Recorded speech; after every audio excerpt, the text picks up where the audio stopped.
Hello guys, welcome back again to my channel. One person you dare not touch is P2B. One person you dare not talk rubbish about is P2B. Because ever since that Felix MORKA made assessment that P2B should have crossed the line and he deserved whatever that comes his way, he have received so many threats. Like he said, he have received so many lots of threats have come to him just because of what he said.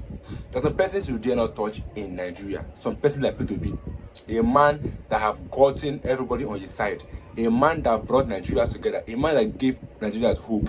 You are coming to threaten him that he have crossed the line and that he should be ready for what is coming. And then again in Arise News, he denied it. I'd like you guys to watch that video from Arise News in an interview. He denied everything and said that he did not threaten P2B. That P2B is accusing him of threatening him. Thereby, that P2B supporters are now threatening himself with death. And they have also threatened his family members. Like that's what you get when you try to play with people like P2B. There are people you don't play with, like I said, P2B, you don't play with P2B. And now this is the consequences of your actions. Now I think he's scared because he said he's going to involve all the police, all the security agencies to help and know those that are threatening him and then bring justice to him. But I'll let you guys to hear that video from Arise News and then I'll be with you guys. Don't forget to always subscribe or to think in the comment section and I'll be with you guys shortly. I think that he can bring down the government by simply, being maliciously deceptive. That is wrong. I'm not somebody to, to go on that offensive in that manner. But Mr. Obi has crossed the line so many times, and I think that at this point, he has coming to him whatever he gets. He needs to manage it. However, in a statement on Tuesday, the APC National Publicity Secretary clarified that his remarks were not a threat to the former Labour Party presidential candidate, but rather an emphasis on Obi's tendency to lie about the ruling party and his performance in office. Reacting to Morka's interview, the national coordinator of the Obedient Movement, Yunus Atanko, warned the APC against intimidating Obi, his family members, or close associates, insisting that such a threat should not be allowed to go unaddressed. Reacting via his official X handle, Obi wondered how a harmless New Year message he gave could elicit a threat from the APC spokesman. Joining us on the show this morning to discuss this latest developments is Felix MORKA, the National Publicity Secretary of the All Progressives Congress. Welcome to the morning show, Mr. MORKA. Thank you so much, Dr. Bati. Very good. Now, straight question. Who is threatening who? The Labour Party and Mr. Peter Obi and Yunus Atanko have said in the public domain that you threatened Peter Obi, his family members, his associates, by saying that he has crossed the line of truth, he allegedly said, and that he should be prepared for what he will get. And whatever he gets, he should manage it. What is he going to get for, exercising his freedom of free speech? And now the APC has also turned around to say that you yourself are now being threatened by an online mob who has threatened you, who has phoned you, who has threatened members of your family. Because now we're dealing with the politics of threats in Nigeria, which should be a major step back for our democracy.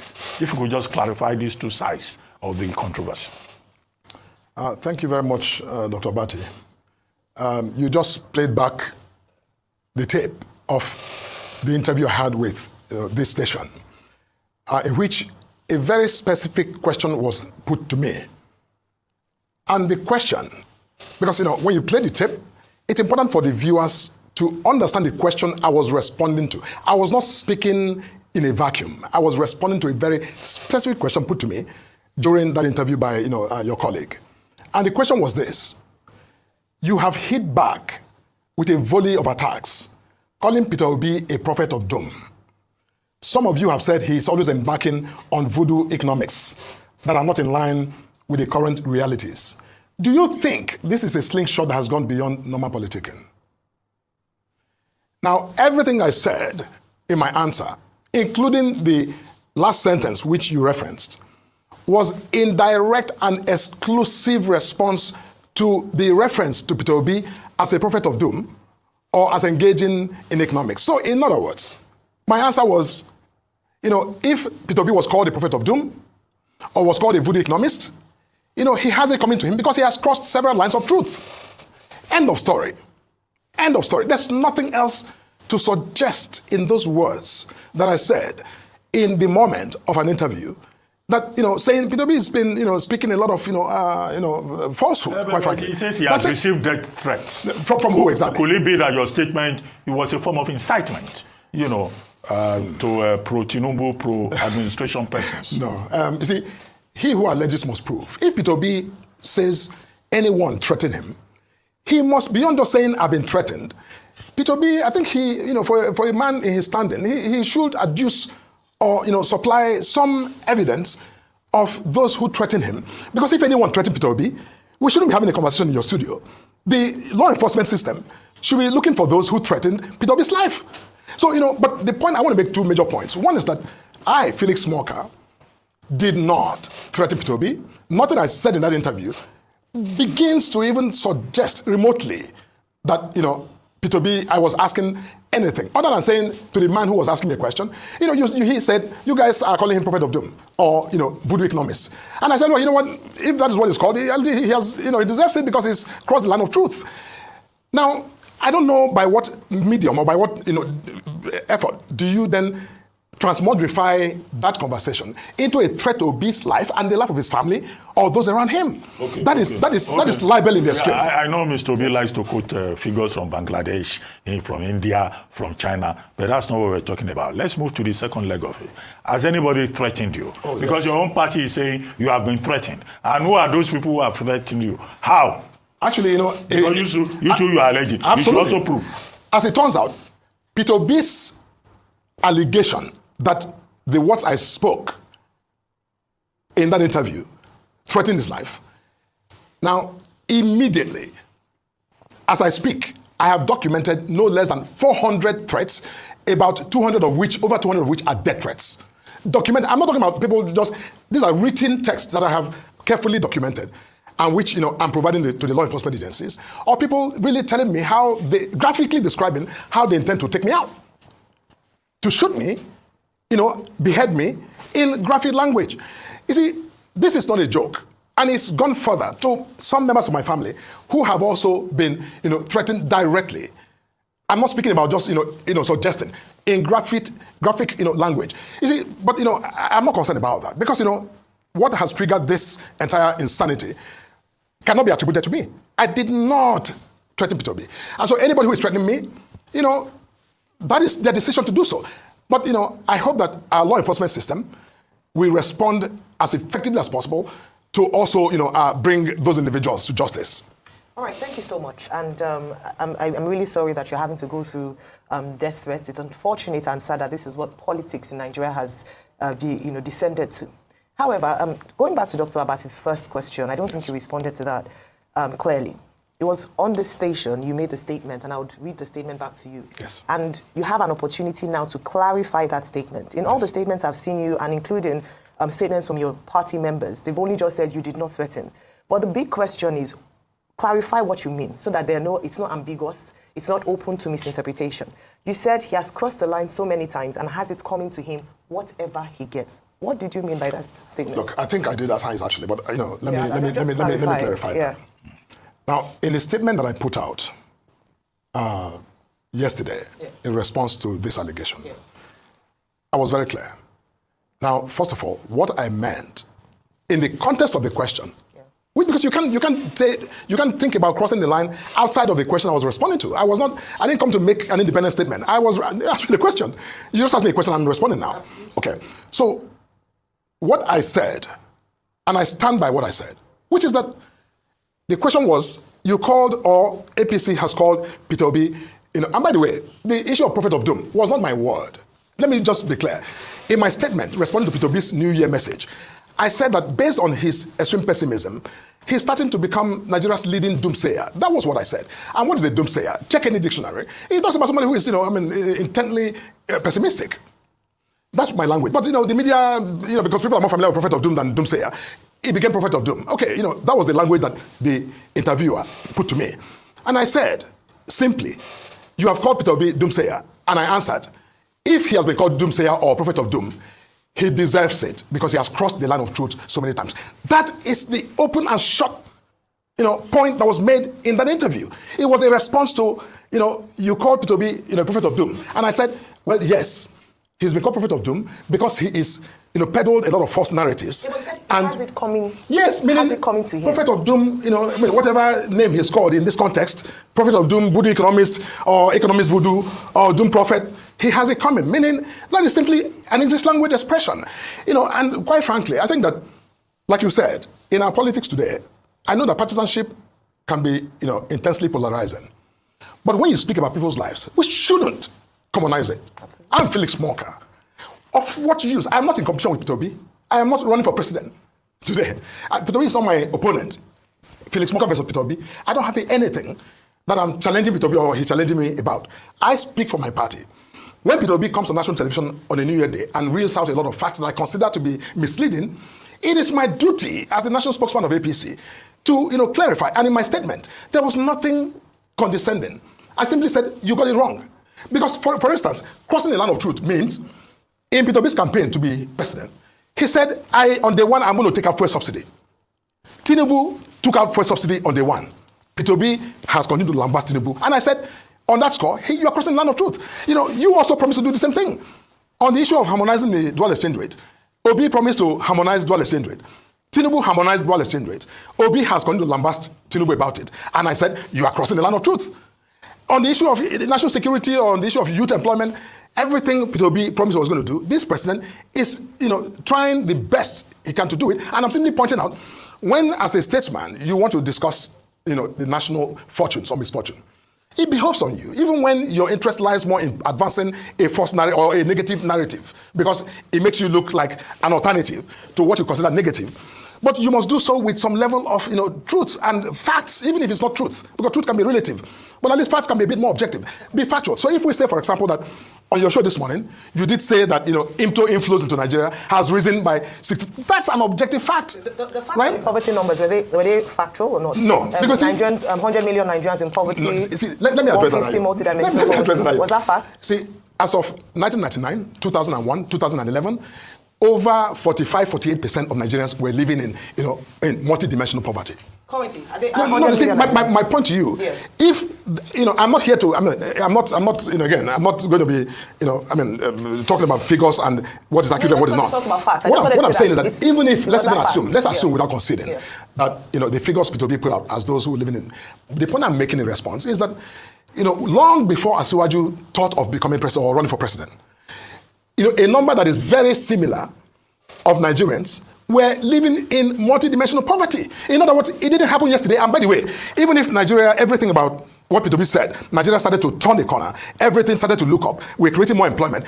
That is, data, statistics, takes a minimum of at least 10 years to reverse. You will not see any impact for at least 10 years. Those are long-term statistical, gestational period for evolution, for you to change that. So it doesn't happen in 18 months. It doesn't. And that's my point. Right. So you said that you're challenging facts or the misrepresentation of facts. Correct. Is in essence, that's your duty. However, what we saw was an attack on a person, not an attack on facts.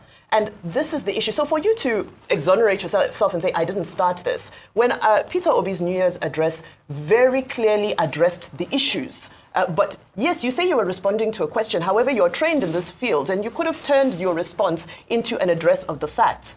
My question to you is, why are we seeing this culture of toxic rhetoric from the spokespeople of this administration, not just from yourself, there's several of you who, who speak on behalf of this administration. Last time it was Olusegun Obasanjo who was told that, he's not even a worthy statesman to make this kind of statement on another issue. Another opportunity, it's Atiku Abubakar. Who is he to say all of this? He doesn't know what he's talking about. Why is there a culture of attacking the messenger as opposed to just dealing with the data?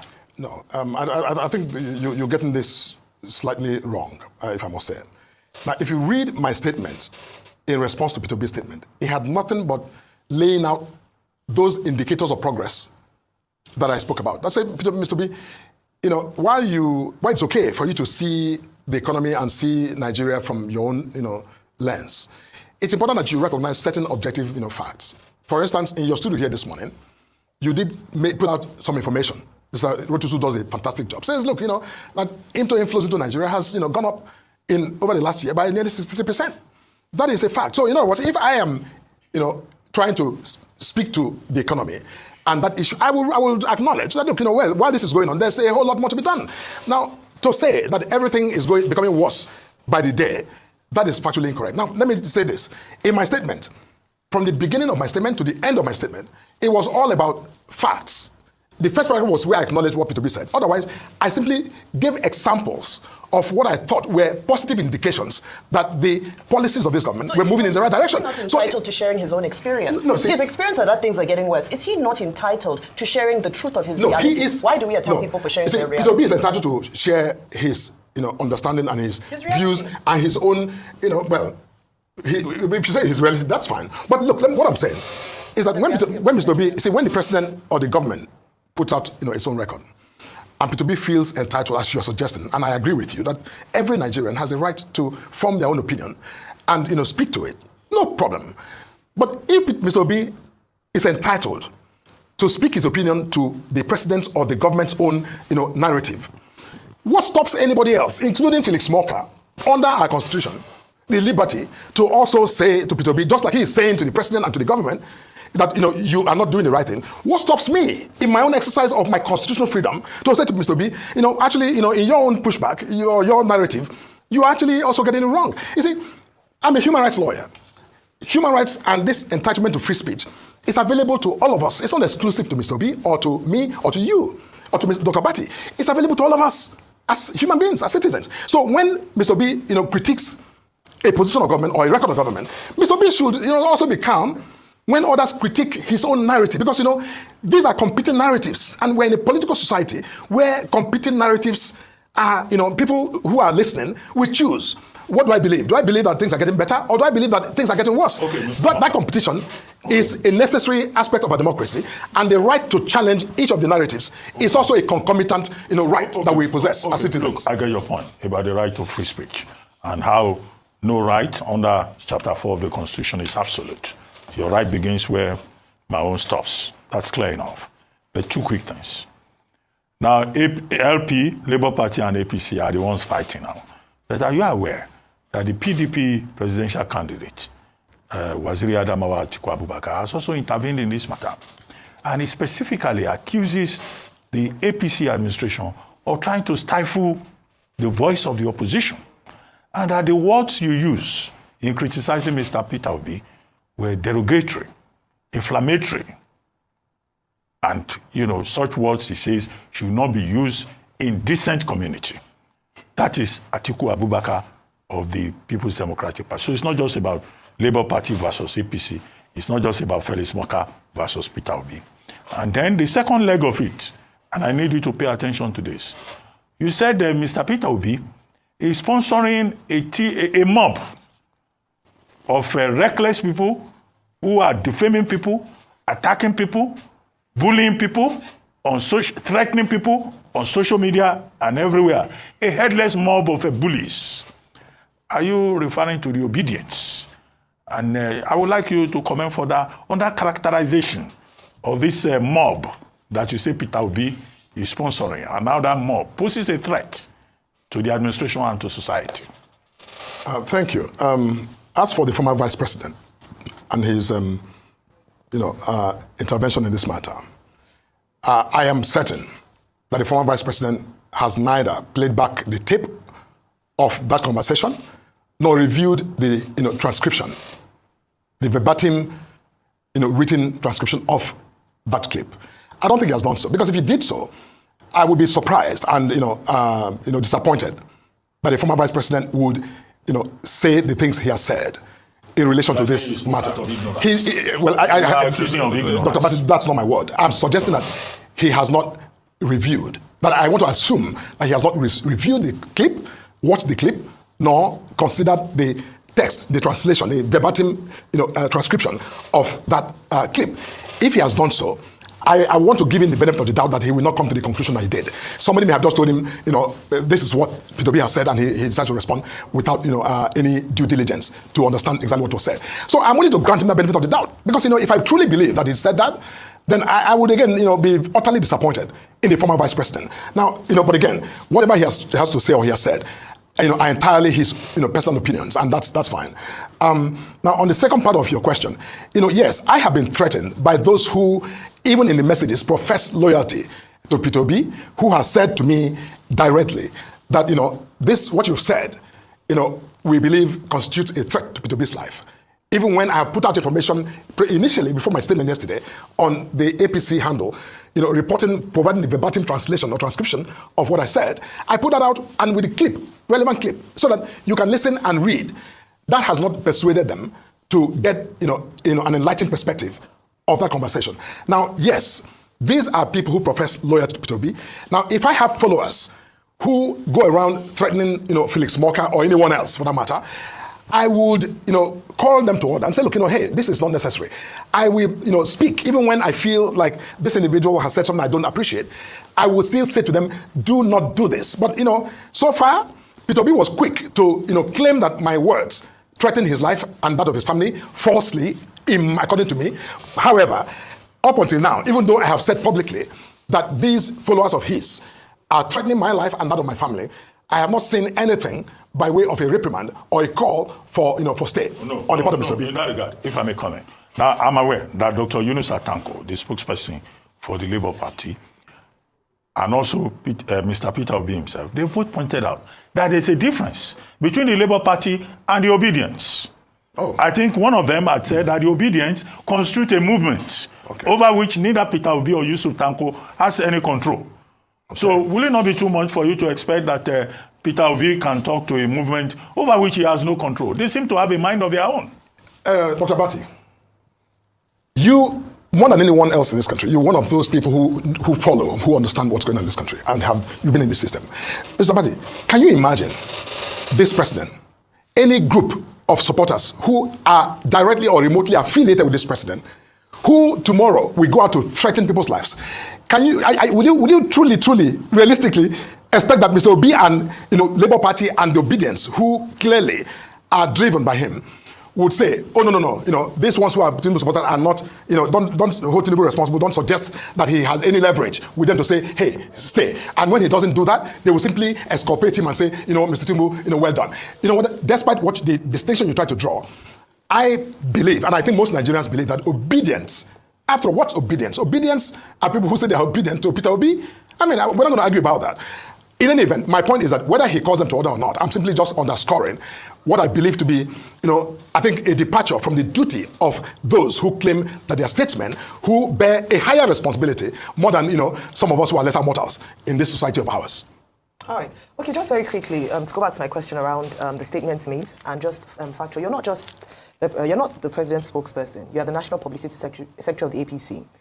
The APC has been in government for 8 years and counting. So these 10 years you say is actually under the APC government. So it means that it's an APC administration that plunged Nigerians into the poverty levels that we see today. So you can exonerate the current president, but it's also a president under the APC that under his administration, 133 million Nigerians are said to be multidimensionally poor. So it's the same thing. So whether it's the Buhari administration, the Tinubu administration is under the APC, Nigerians are poorer. True or false? Because let's deal with the issues now. Because, away from Mr. Peter Obi, Nigerians are saying that they're hungry. People are in multidimensional poverty. What do you have to say about that? So would you, yeah, and then I'll ask on a final note, if for the sake of peace, so that we can, at least one person would extend the olive branch, would you say, as a result of perhaps your statement being misconstrued, an apology for the statement you made whilst you were here, that you will get because you've now clarified it, but at least apologize so that the people who had been going to make threats would then go, at least you wouldn't also be accused of leading a headless mob or people who are threatening Mr. Peter Obi and the Labour Party, members. So two things on that one. First, just an assessment of your administration. 8 years now under the Tinubu, as quickly as possible, please. Because we talk about 10 years, it was under the APC administration. No, let me say this. Your question creates a context as though Nigeria began 8 years ago. No, but you're the one who said 10 years ago. The poverty level. I was talking about the statistical period and gestation. What I'm saying is that your question almost frames a context that Nigeria started 8 years ago or 10 years ago. It didn't. The Buhari administration came on top of nearly 2 decades of governance by the then ruling party. It's 2 decades as well now. Oh, it's 1 decade now. Going to 1 decade of administration. So the Buhari administration was a corrective government. And correct it did, as it did. By plunging Nigerians into poverty? No. Now, are you suggesting that Nigeria had no poverty? There was no poverty in this They said country? more people before, got... No, because we have to deal with facts here. No, but we have to deal with facts here, Mr. Ayo, hang MORKA. on. The facts are out there. No, hang on. More Nigerians were plunged into poverty under the APC administration. Okay, can I ask you a simple question? Do you have the data of the Nigerians who lived in multidimensional poverty as of 2015? Under the Jonathan administration, how many less people? than 70%. Under the Buhari... 70%? Yes, less. Than 70% of the Nigerian population? Yes. Under the Buhari administration, it was over 70%, and at some point, Nigeria was actually ranking high as the poverty capital of the world. So I think that's just fact out there. I'm just saying that in terms of what you said. But you see what? Say if you take the 10-year parameter you just mentioned. Yes. So take it that in 10 years of the 10 years of the PB administration before 2015, Yes. that Nigeria did not move anywhere. Because if, as of 2015, no. You see, you think about what I'm saying, please. Okay. Think about what I'm saying. If we, let's say, for the sake of this conversation, we're not economists, right? So let's say that 10 years is that period where we say whatever, the gestation period for transformation of that, data takes 10 years. It means that if 70% of Nigerians were living in multi-dimensional poverty as of 2015, it means that 10 years prior... Yes, it was your administration that plunged more Nigerians into poverty. Yeah, let's say 69%. Living in multidimensional poverty as of 2015. What I'm saying is that the early 20 years of the PDP did not radically, that's 2 frames of data era, did not radically help this country reduce poverty.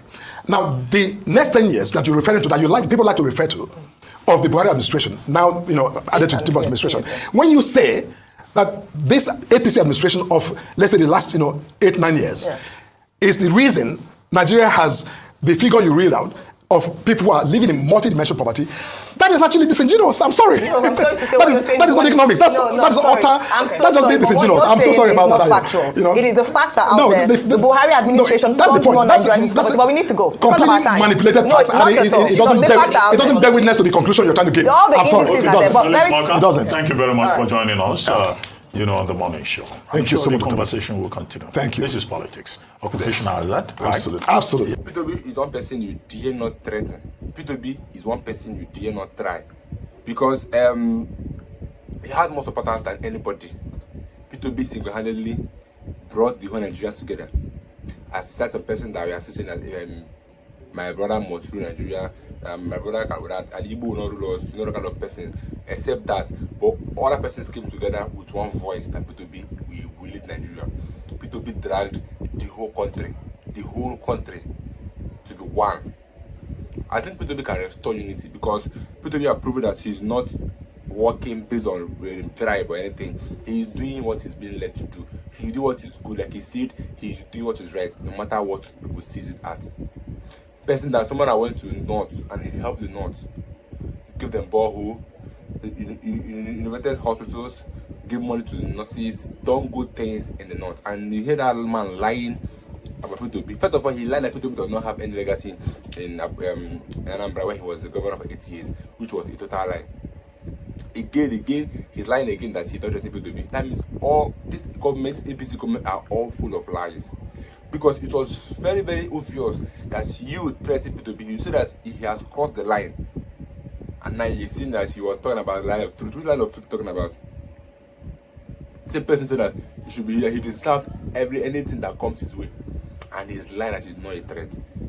This APC are full of lies. And thank God for social media. Social media has records of what he says. So he cannot just come and be lying and then expect us to believe in. I believe that Nigerians have woken up. We know better now.